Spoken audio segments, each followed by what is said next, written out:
Good morning, students. In last 2 to 3 lectures, we have started with cultivation, collection, processing of crude drugs or medicinal plants. So, we have already discussed about what are the importance of medicinal plants and what are the importance as compared to wild variety. What is the main importance to cultivate that particular varieties in farm field?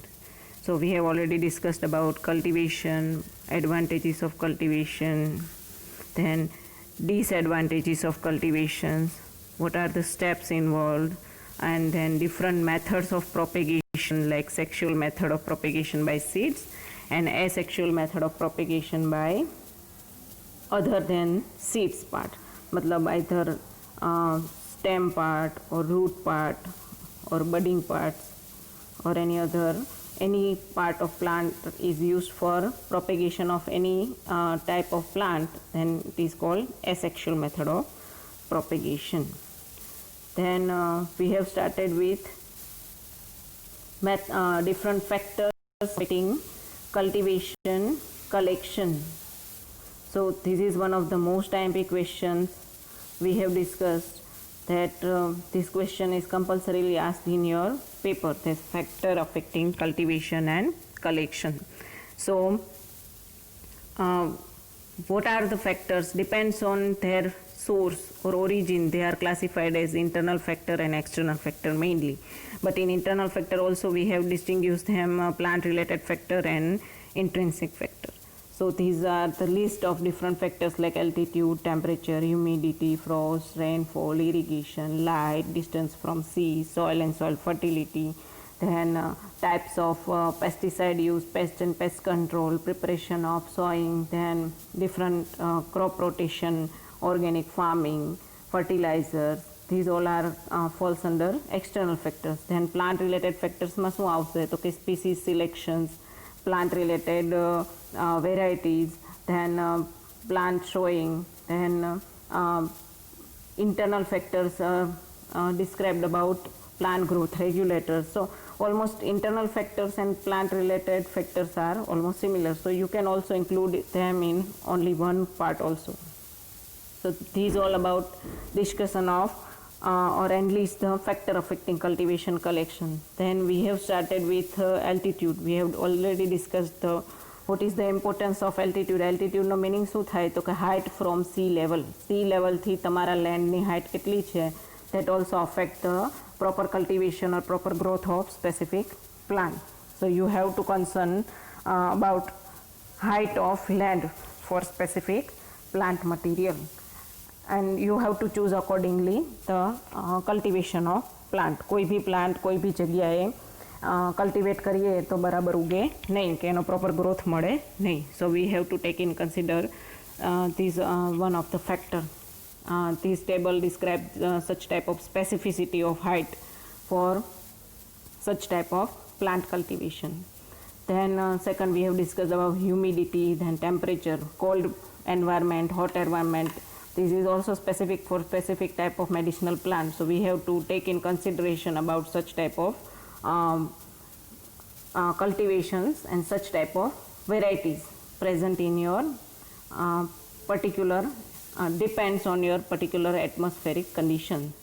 So next one is irrigation. Irrigation also you have to take in consideration for specific time period, that you have to consider about what type or what amount of rainfall are that particular field, farm field, and accordingly you have to decide the number of irrigations and amount of external water supply given to that particular medicinal plant for proper growth. So irrigation is also one of the external factors. Then drainage, the extra water, you have to remove the extra water from farm field, which is called as drainage. Then light also we have to manage. આપણે વાત કરી હતી volatile oil containing plants, then thermo sensitive plants. So such type of plants you have to protect from directly sunlight. Then distance from sea, we have already discussed. seashore માં થતા હોય એવા plant બીજી કોઈ જગ્યાએ વાવો તો ઉગે નહીં, because they are having specificity to grow in that seashore level. Then one of the major factor affecting the growth of medicinal plant is soil, that we have discussed in last lecture, and I have already given the assignment on that particular. So which type of points you have to cover in this soil? So first you have to define the soil, composition of soil, soil kone kehavaય, which gives support. Then what is the function of soil, what is the composition? Composition આપણે વાત થઈ હતી 50% air and water and 45% inorganic matters and 5% organic matter. This is the general composition of soil. And what is the function of soil? Give support to plant, then give nutrition to plant. How give nutrition? So inorganic matters and organic matters get dissolved in water, and in terms of solution it will be absorbed through plant root. So water is also one of the media to transfer the nutrition from soil to plant through the absorption of root. So we have already discussed then what is the proportion of water and air. They are inversely proportional. જો water વધારે હોય તો air proportion ઓછું હોય, જો air proportion વધારે હોય તો water proportion ઓછું હોય. So accordingly we have to describe the water and air proportion in that particular plant. Okay. Next, what are the types of soil? How we can classify the soil? How we can identify the soil for particular medicinal plant? So according to major three classifications are there for soil classification. We have already discussed about first classification according to diameter of particles. Then according fine clay, coarse clay, fine sand and coarse sand. Okay. Then second classification according to percentage of clay. જેટલું ક્લેનું percentage વધારે હોય એટલી તમારી soil છે સારી હોય, અને clay soil કહેવાય. પણ જેમ જેમ ક્લેના પર્સન્ટેજ ઘટતા જાય એટલે શું થાય, પાર્ટિકલ સાઇઝ વધતી જાય obviously.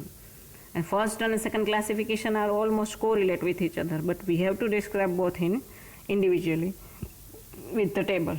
Okay. And third one classification is according to percentage of organic matter.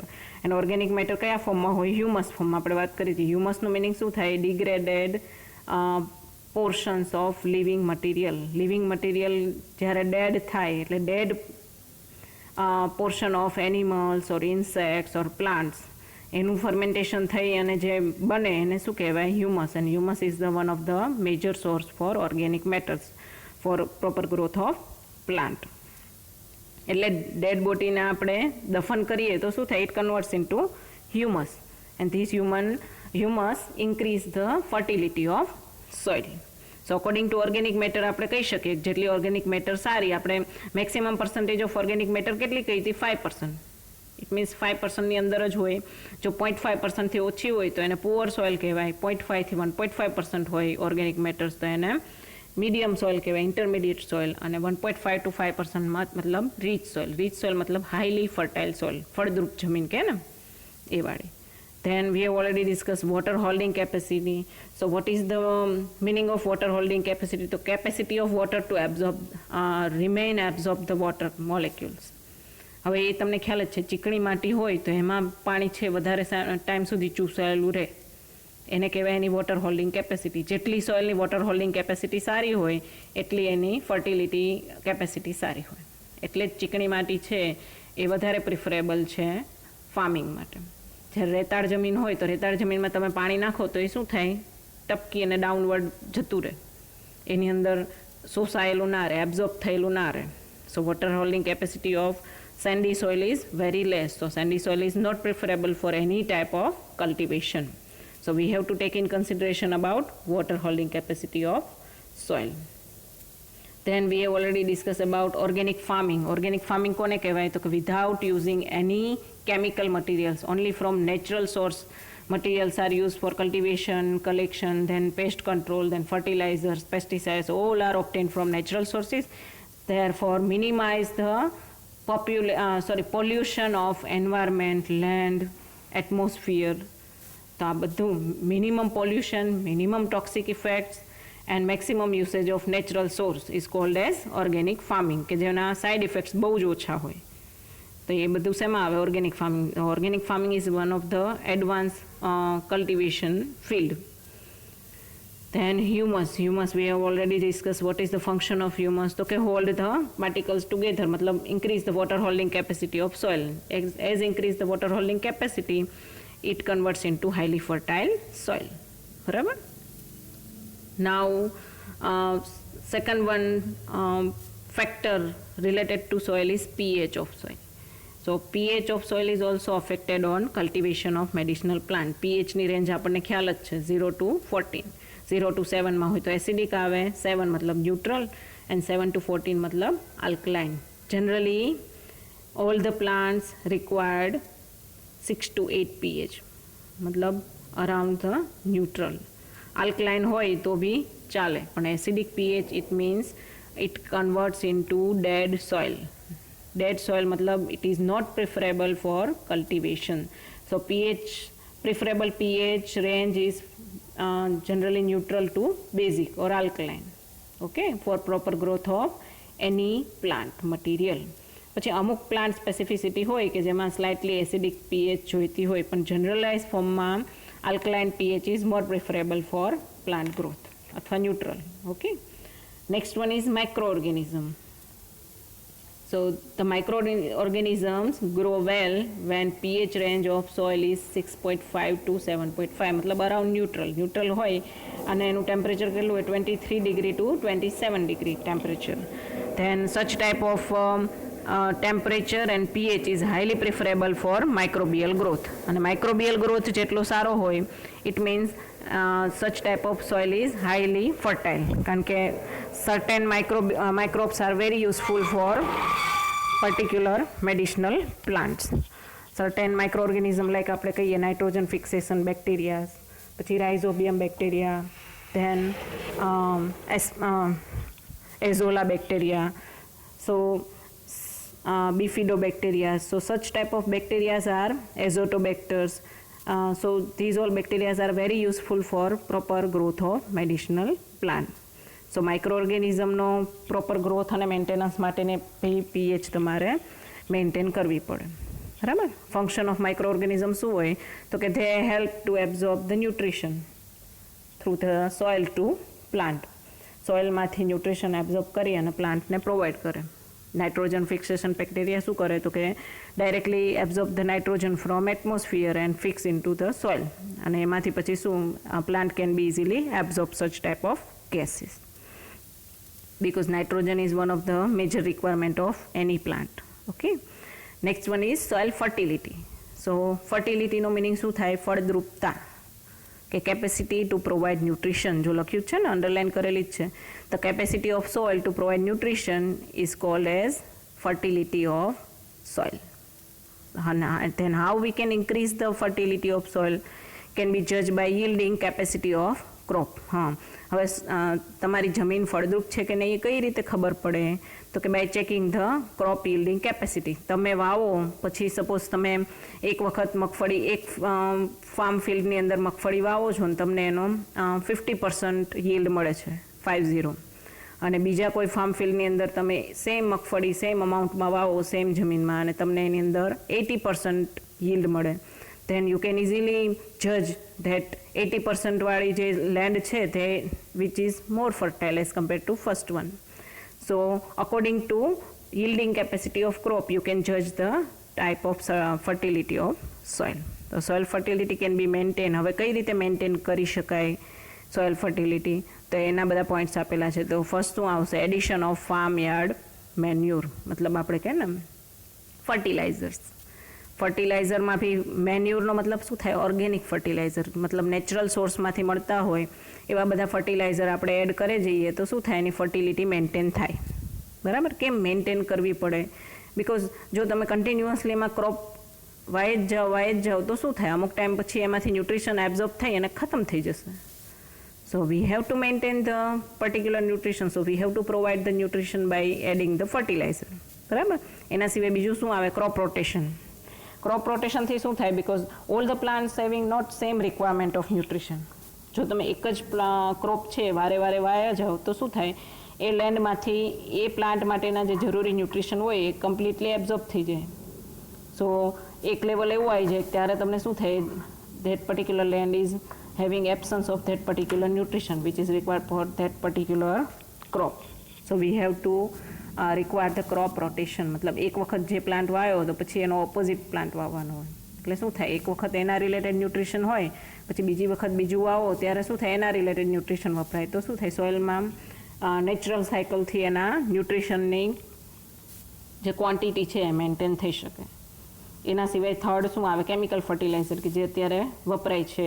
Chemical fertilizers are also directly added in soil for increase the fertility. એના સિવાય પ્રોપર ડ્રેનેજ, પાણી સતત ભરેલું રહે તો બી એ ફર્ટિલિટીને નુકસાન કરે. So we have to maintain the proper drainage system. એના સિવાય બીજું શું આવશે તો કે soil conservation to avoid erosion of soil.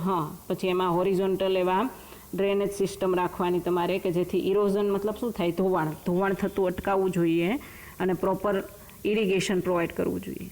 જો વધારે પડતું તમે પાણી એના પર સ્પ્રેડ થાય તો બી શું થશે, સોઇલના ઉપરનું લેયરનું ધોવાણ થઈ જાય તો ન્યુટ્રિશન બી એની જોડે જતા રહે. એના સિવાય આવશે earthworms. We have to use earthworms for increase the soil fertility. How earthworm increase the soil fertility? earthworm એટલે શું થાય, અળસિયા. અળસિયા કઈ રીતે ફર્ટિલિટી ઇન્ક્રીઝ કરે તો કે they are circulating in soil. એટલે શું કરે, સોઇલની વચ્ચે એર પ્રપોર્શન વધારે, એટલે પોચી કરે જમીન. એના સિવાય બીજું શું કરશે, they eating the soil and excretory products of that earthworms are one of the major source of organic matters.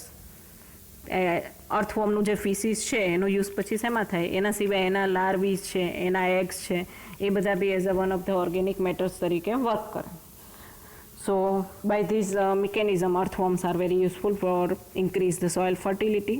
Then biofertiliser મતલબ micro organism which are very useful. Like આપણે વાત કરી નાઇટ્રોજન ફિક્સેશન બેક્ટેરિયા, તમે બહારથી જમીનની અંદર add કરો તો એને શું કહેવાય, બાયોફર્ટિલાઇઝર કહેવાય. આપણે રૂટીનમાં જે યુઝ થાય બધા કેમિકલ ફર્ટિલાઇઝર્સ છે. બાયોફર્ટિલાઇઝર એટલે લિવિંગ બોડી કે લિવિંગ માઇક્રોબ્સને તમે એઝ અ ફર્ટિલાઇઝરમાં યુઝ કરો કે જે ન્યુટ્રિશન વધારે સોઇલનું. સો બાયોફર્ટિલાઇઝરના યુઝથી બી તમે સોઇલ ફર્ટિલિટી મેન્ટેન કરી શકો. બીજું શું આવે તો કે seed treatment with proper biofertiliser, મતલબ સીડને વાવો એ પહેલાં જ એના પર બાયોફર્ટિલાઇઝરની ટ્રીટમેન્ટ આપવાની કે માઇક્રોબ્સ એના પર અટેચ કરાવી દેવાના, જેથી પછી એ જ્યારે બી તમે એને લેન્ડની અંદર સો કરશો એટલે શું, they can easily grow and maintain the soil fertility. Okay. એના સિવાય આવશે soil character such as lime to acidic soil is added to neutralize the acidic condition. એટલે હવે એસિડિક સોઇલ મેં પહેલાં જ કહ્યું હતું, they are generally not preferable for proper growth. હવે એસિડિક સોઇલ થઈ હોય તો તમારે શું કરવું પડે, એને આલ્કલાઇન બનાવવી પડે. હવે એને આલ્કલાઇન બનાવવા માટે શું નાખવાનું તો કે લાઇમ એટલે શું થાય, calcium carbonate which is one of the alkaline material. બરાબર. એટલે આલ્કલાઇન મટીરિયલ એડ કરો એટલે શું થશે, એસિડિટી છે એ ન્યુટ્રલાઇઝ થાય. And the alkaline soil can be reclaimed by application of gypsum to the soil. હવે વધારે પડતી alkaline soil is also not preferable.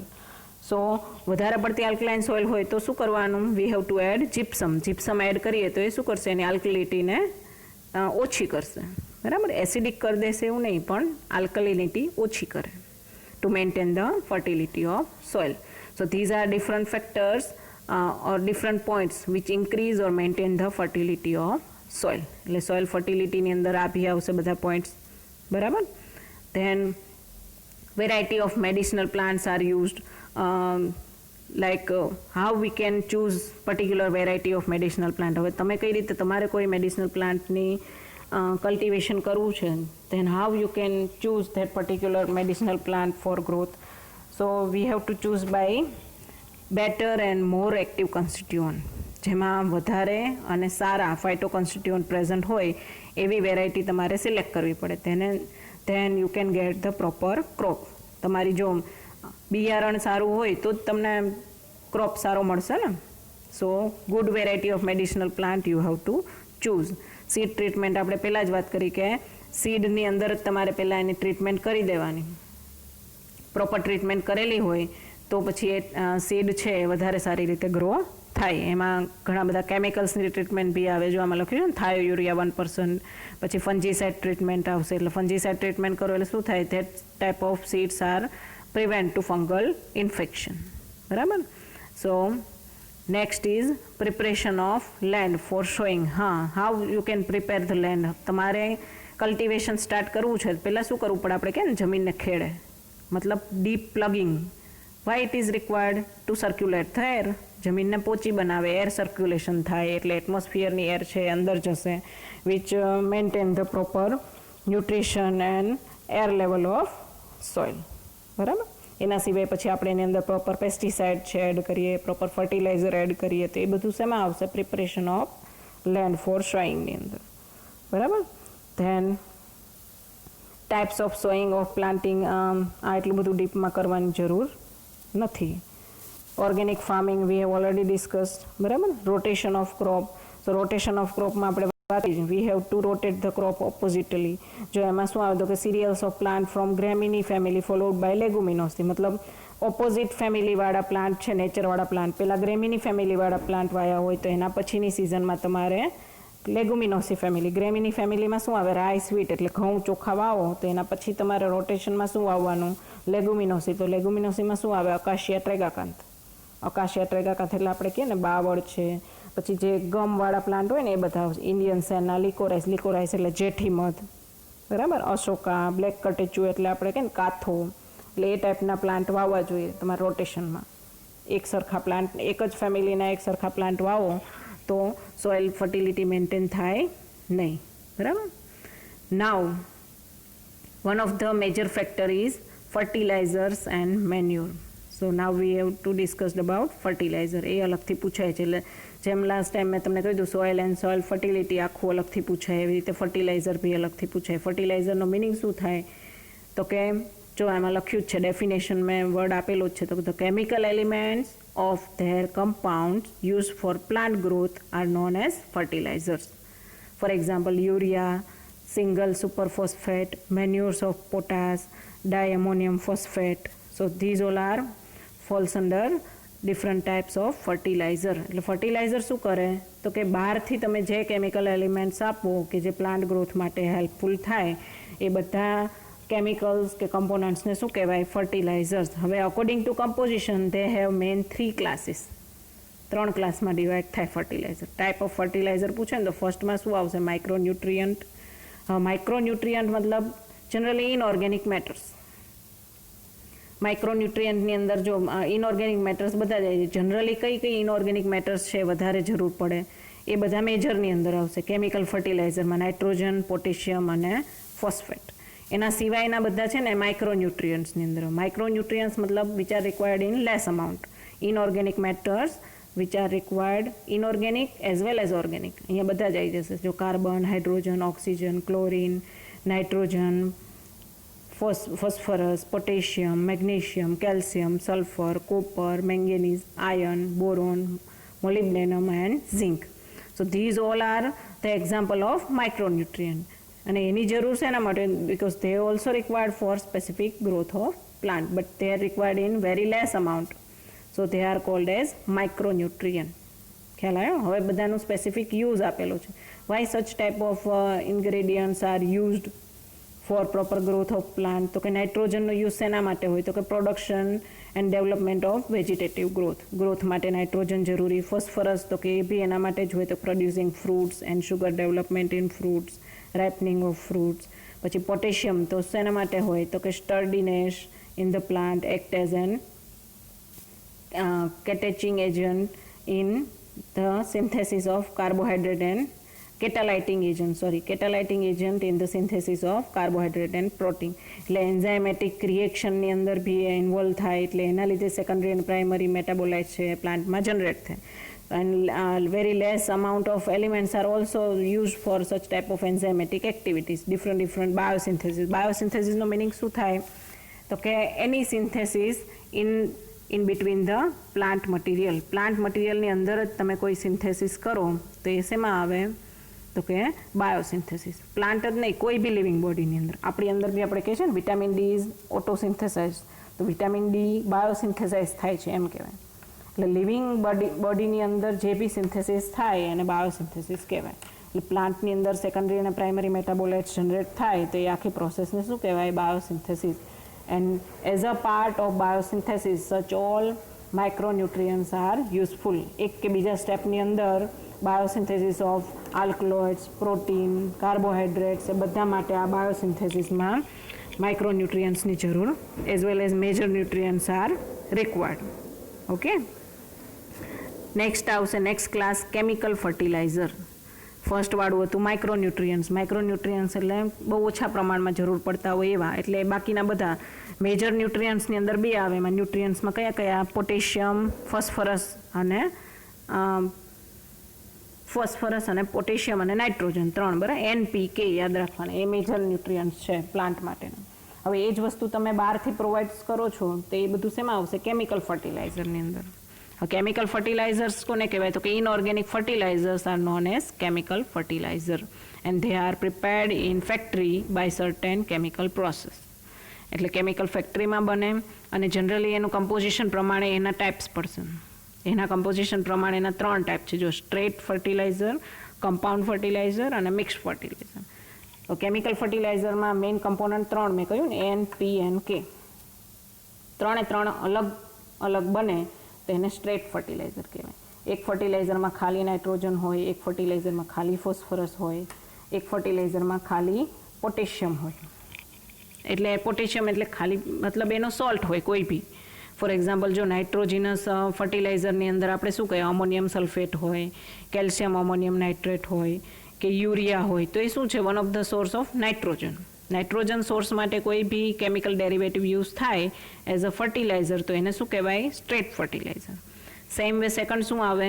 Straight ફર્ટિલાઇઝરની અંદર જ ફોસ્ફરસ ફર્ટિલાઇઝર. તો ફોસ્ફરસ ફર્ટિલાઇઝરમાં શું હોય? ફોસ્ફરસના બધા સોલ્ટ આવશે, જેમ કે ફોસ્ફરસ પેન્ટોક્સાઇડ છે, એના સિવાય સુપર ફોસ્ફેટ છે, એના સિવાય સુપર ફોસ્ફેટ 32% ફોસ્ફરસ આવશે, ટ્રિપલ સુપર ફોસ્ફેટ આવશે, ડબલ સુપર ફોસ્ફેટ આવે. બરાબર. So they all are sources of phosphorus. Same way potassium. Potassium માટે તો પોટેશિયમ ઓક્સાઇડ હોય ફર્ટિલાઇઝર, એમાં મ્યુરેટ ઓફ પોટાસ આવે. તો આ બધા શેના છે? Example of straight fertilizer. એટલે એક ફર્ટિલાઇઝરમાંથી એક જ મેજર ઇનઓર્ગેનિક મેટર મળતું હોય તો એને સ્ટ્રેટ ફર્ટિલાઇઝર કહેવાય. બરાબર. પણ શેમાં છે? આ કેમિકલ ફર્ટિલાઇઝરની અંદર. સેકન્ડ આવશે કમ્પાઉન્ડ. કમ્પાઉન્ડ મતલબ કોઈ બી બેનું કોમ્બિનેશન. NPK એ 3 મેજર છે, એમાંથી કોઈ બી 2 કે વધારે એલિમેન્ટ મિક્સ થાય અને જે બનશે એને કહેવાય કમ્પાઉન્ડ ફર્ટિલાઇઝર. એનું એક્ઝામ્પલ આપ્યું છે, જો ડાય અમોનિયમ ફોસ્ફેટ.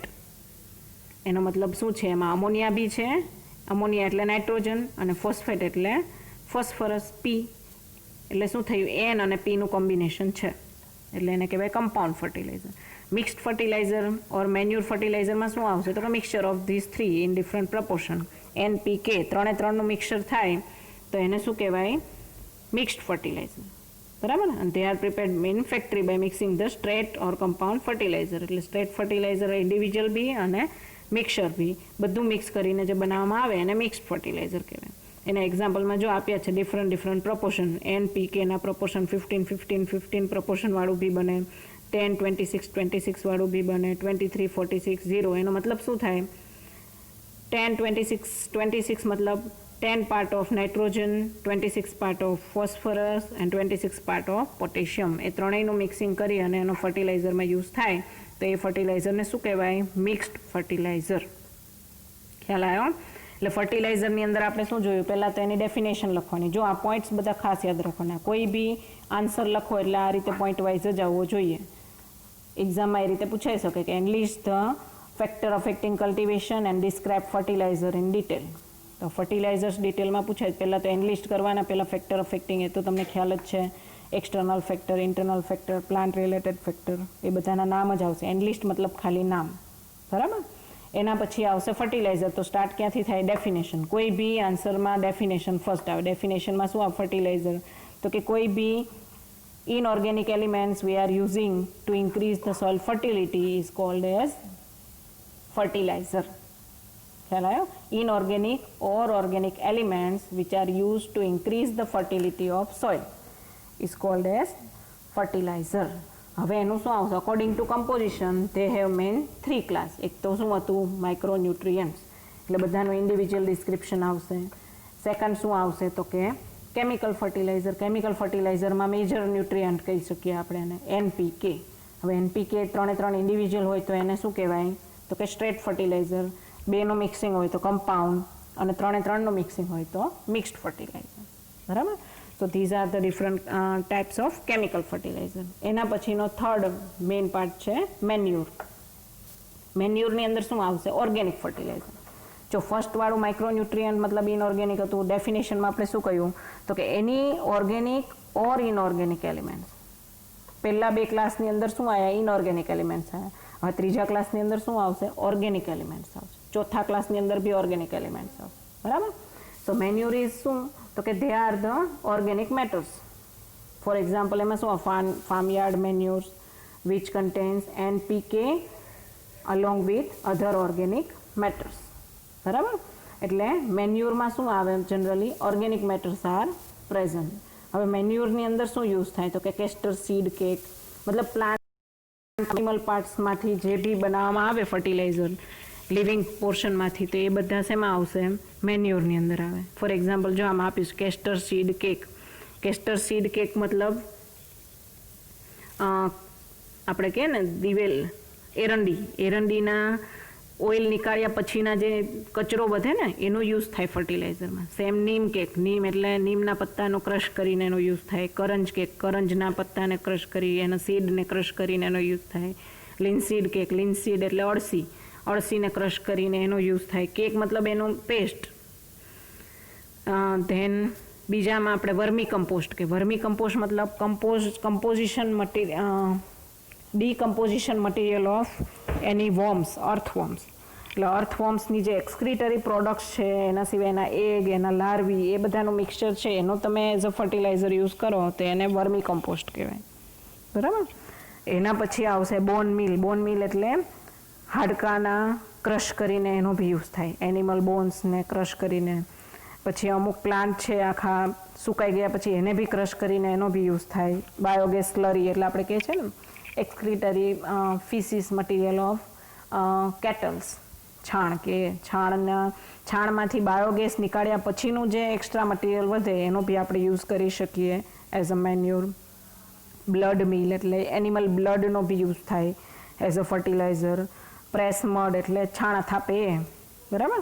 તો these all are the examples of manure કે they are having major source of organic matters. કેમ ઓર્ગેનિક મેટર કેમ હોય? Because they all are the part of living organism. ખ્યાલ આવ્યો? એટલે મેન્યુરની અંદર શું આવશે? બધા જ ઓર્ગેનિક મેટર્સ કે જે animal, insect, plant, human body એ બધામાંથી મળતા હોય, એના એક્સક્રીટરી પ્રોડક્ટ્સ હોય, એ બધાનો યુઝ એઝ અ મેન્યુર થાય. બરાબર? હવે એડવાન્ટેજીસ ઓફ ઓર્ગેનિક મેન્યુર. હવે કેમિકલ અથવા આપણે કહીએ ઇનઓર્ગેનિક ફર્ટિલાઇઝર કરતાં મેન્યુર છે કઈ રીતે સારા? તો એના એડવાન્ટેજીસ આવશે. You have to describe what are the advantages of organic manure.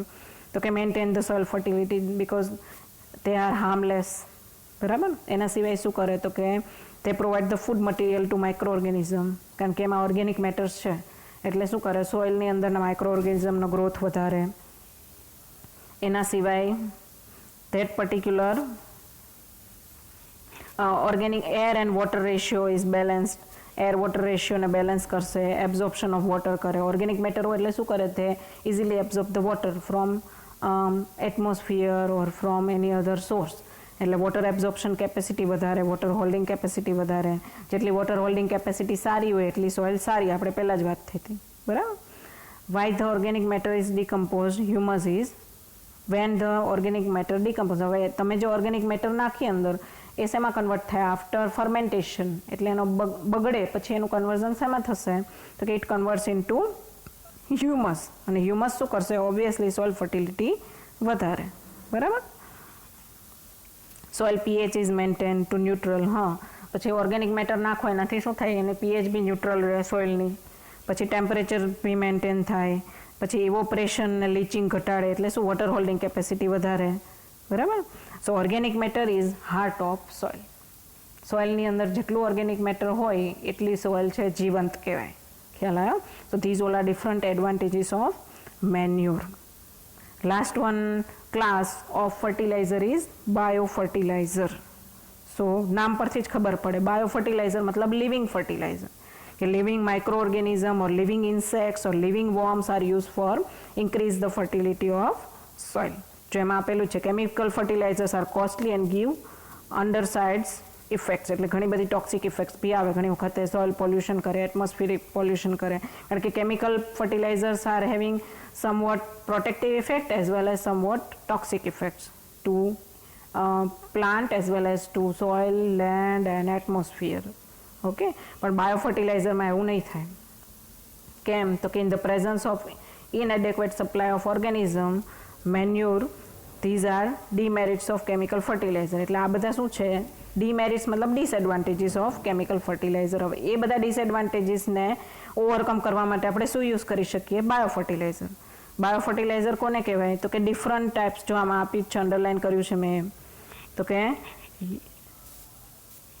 lower organism which fix the atmospheric nitrogen in the soil and can use it for the growth and can known as biofertilizer. એટલે કોઈ બી micro ઓર્ગેનિઝમનો તમે સોઇલની અંદર fertility increase કરવા કે nutrition atmospheric નાઇટ્રોજનને absorb કરીને fix કરવા માટે યુઝ કરો તો એ બધા શું કહેવાય? Biofertilisers. And they are generally microorganism in nature. બરાબર? So following are the bio. હવે એના એક્ઝામ્પલ આપ્યા છે. What are the examples of biofertiliser? તો કે રાઇઝોબિયમ બેક્ટેરિયા, આપણને ખબર જ છે નાઇટ્રોજન ફિક્સેશન માટે યુઝ થાય. હવે કયા કયા પ્લાન્ટ માટે, સ્પેસિફિક પ્લાન્ટ માટે સ્પેસિફિક બેક્ટેરિયા યુઝ થાય? જનરલી લિકોરાઇસ એટલે જેઠીમધ છે, અશોકા છે, સેન્ના, અકાશિયા ટ્રેગાકાંત, એ બધા પ્લાન્ટ માટે રાઇઝોબિયમ બેક્ટેરિયા યુઝ થાય. Same way azotobacter. એઝોટોબેક્ટર શેના માટે યુઝ થશે? ગ્રેમિની ફેમિલીવાળા પ્લાન્ટ હોય. ફેમિલી કઈ રીતે નક્કી થાય? તો કે અકોર્ડિંગ ટુ કમ્પોઝિશન ઓફ ફાઇટોકોન્સ્ટિટ્યુઅન્ટ, કયા ટાઈપના ફાઇટોકોન્સ્ટિટ્યુઅન્ટ પ્રેઝન્ટ છે એ પ્રમાણે એની ફેમિલી નક્કી થાય. એક સરખા નેચરવાળા પ્લાન્ટ છે ને એક ફેમિલીમાં આવે. બરાબર? અને સ્પેસિફિક ફેમિલી પ્રમાણે એને ગ્રોથ રિક્વાયરમેન્ટ બી સ્પેસિફિક હોય. એટલે એઝોટોબેક્ટર શું કરશે? તો કે મોનોકોટવાળા પ્લાન્ટ હશે ને એ બધામાં યુઝ થાય જનરલી. બાંબુ, લેમન ગ્રાસ છે, ખસ, એ બધાને, સિટ્રોનેલા. બરાબર? પછી azospirillum is also one of the type of bacteria. પછી beijerinckia, then blue green algae, rice માટે યુઝ થાય. Azolla bacteria, phosphorus solubilising organism, use for all the crops. બધા જ crop માટે યુઝ થતા હોય એવા બેક્ટેરિયા કયા છે? તો કે phosphorus solubilising organism, specially for leguminous plants. અને આ બાયો ફર્ટિલાઇઝર કઈ રીતે યુઝ થાય? તો કે seeds before sowing they are treated with biofertiliser. એટલે બિયારણને તમારે બાયોફર્ટિલાઇઝર જોડે ટ્રીટ કરવાનું, પછી એનું તમારે કલ્ટિવેશન કરવાનું. જો એનું અમાઉન્ટ બી આપેલું છે, 250 gram of biofertiliser is treated with 10 kg of seeds. એટલે 10 કિલો સીડ હોય તેમાં તમારે 250 ગ્રામ જેટલું બાયોફર્ટિલાઇઝર એડ કરી અને એને રહેવા દેવાનું ટ્રીટમેન્ટ માટે. પછી અમુક ટાઈમ પછી પ્રોપર ટ્રીટમેન્ટ થઈ જાય પછી તમારે એનું સીડનું કલ્ટિવેશન કે પ્રોપેગેશન કરવાનું. So this is the major steps in biofertilizer. So in today's lecture we have discussed about fertilizers, types of fertilizers, what are the importance of fertilizers. Okay, so till now we have discussed about external factors. All are external factors like altitude from sea level, then temperature, humidity, rainfall, irrigation, drainage system, then soil and soil fertility, water holding capacity, what are the types of soil. Soil પછી આપણે discuss કર્યું pH of soil. Then we have discussed about fertility of soil. The fertility is correlate with fertilizer. So fertilizer is one of the external factor. So by using input or use of fertilizer we can increase the soil fertility. So fertilizers can be classified in main 4 class. કયા કયા? તો કે એક તો માઇક્રોન્યુટ્રિયન્ટમાં બધા inorganic matters આવશે. બીજું વાળું કયું આવશે? તો કે કેમિકલ ફર્ટિલાઇઝર એટલે NPK વાળા. એમાં બી પાછા ક્લાસ પડે. જો એક ઇન્ડિવિજ્યુઅલ હોય તો સ્ટ્રેટ ફર્ટિલાઇઝર કહેવાય, કોમ્બિનેશનમાં યુઝ થાય તો કમ્પાઉન્ડ, અને ત્રણનું મિક્સચર હોય તો મિક્સ્ડ ફર્ટિલાઇઝર. કેમિકલ ફર્ટિલાઇઝર્સની સાઇડ ઇફેક્ટ્સ વધારે હોય એટલે they are generally less preferable, પણ જનરલી અત્યારે એ જ યુઝ થાય છે. થર્ડ વન કયું આવશે? તો કે મેન્યુર્સ મતલબ ઓર્ગેનિક મેન્યુર્સ એટલે લિવિંગ પ્લાન્ટ, એનિમલના પાર્ટ્સ, એનિમલની એક્સક્રિટરી પ્રોડક્ટ્સ, એ બધાનો યુઝ કરો તો એને શું કહેવાય? મેન્યુર. બાયોગેસની સ્લરી છે. અત્યારે આપણે કહે છે ને સૂકો કચરો, ભીનો કચરો, તો ભીનો કચરો છે શેમાં યુઝ થાય? આ મેન્યુર્સની અંદર, ઓર્ગેનિક મેન્યુર્સમાં યુઝ થાય. આફ્ટર ફર્મેન્ટેશન એ બગડે પછી એનું જેમ હ્યુમસ બને ને એ હ્યુમસ છે વોટર હોલ્ડિંગ કેપેસિટી વધારે, એટલે ફળદ્રુપતા વધારે, બરાબર. મેન્યુર પછી લાસ્ટમાં આવે બાયોફર્ટિલાઇઝર. બાયોફર્ટિલાઇઝરમાં શું હોય? ડિફરન્ટ ઓર્ગેનિઝમ, માઇક્રો ઓર્ગેનિઝમ, અને કઈ રીતે યુઝ થાય તો કે સીડ જોડે એની ટ્રીટમેન્ટ કરવાની. એનાથી શું થશે તો કે ન્યુટ્રિશન છે, એટમોસ્ફેરિક ગેસ છે જલ્દીથી સોઇલની અંદર એબ્ઝોર્બ થાય, which can be easily used by particular plant. Okay, so today's assignment question is you have to write about fertilizer, detail on fertilizer as one of the external factor affecting cultivation and collection of medicinal plant. Okay, thank you.